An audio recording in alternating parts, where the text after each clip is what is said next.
Yesus Kristus juga Parakletos. 1 Yohanes 2 ayat 1-2. Anak-anakku, hal-hal ini kutuliskan kepada kamu, supaya kamu jangan berbuat dosa.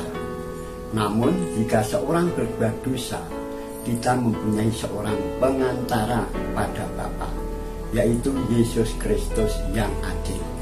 Dan ia adalah pendamaian untuk segala dosa kita. Dan bukan untuk dosa kita saja, tapi untuk dosa seluruh dunia. Parakletos dalam bahasa Yunani artinya pendamping, penolong, pembela, penghibur, pengantara. Istilah Parakletos biasanya digunakan sebagai sebutan bagi Roh Kudus. Tapi dalam renungan kali ini saya mencoba menjelaskan Yesus Kristus Parakletos. Dasar ayatnya 1 Yohanes pasal 2 ayat 1. Kita mempunyai pengantara atau Parakletos pada Bapa, yaitu Yesus Kristus yang adil.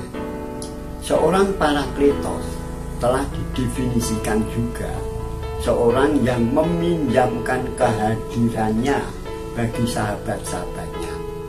Lebih dari satu kali di dalam Perjanjian Baru terdapat konsepsi besar mengenai Yesus sebagai sahabat dan pembela manusia.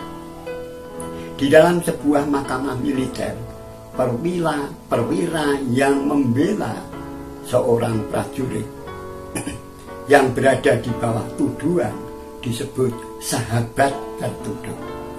Penulis surat Ibrani berkata tentang Yesus Kristus sebagai seorang pernah hidup dan melakukan karya perantaraan bagi manusia. Ibrani 7 ayat 25. Dan ia juga berkata-kata tentang Kristus sebagai yang tampil di hadirat Allah bagi kita. Ibrani 9 ayat 24. Paulus dalam tulisannya di Roma 8 ayat 34 menyatakan, Kristus ini yang duduk di sebelah kanan Allah dan yang membela kita. Untuk jelasnya saya sadurkan dari pendapat seorang namanya Hegel. Dia berkata, siapakah yang akan menghukum kita? Siapakah yang akan menghukum mereka?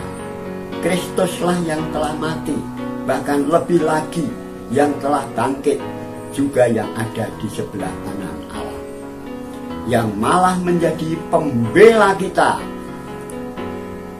Gambaran pengadilan diteruskan dalam ayat ini.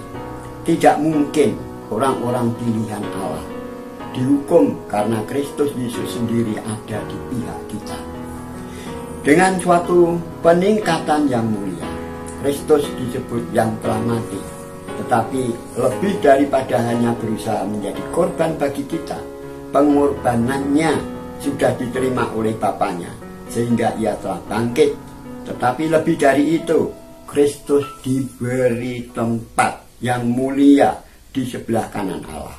Dan lebih dari itu, di sana ia menjadi pembela kita atau menjadi Parakletos kita.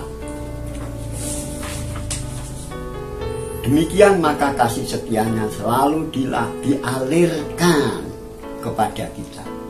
Yesuslah yang menjadi korban, pengganti kita. Dia menjadi pembela kita. Setiap kali iblis dan roh jahat mau berkata kepada Allah, lihatlah, dia melakukan apa yang tidak benar. Dia tidak layak dikasihi.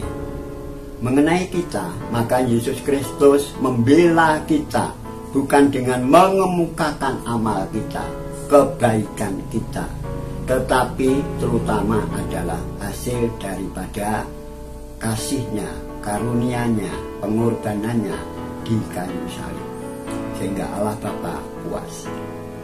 Hal yang hebat pada Yesus bahwa ia tidak pernah kehilangan minat untuk mengasihani orang yang percaya kepadanya.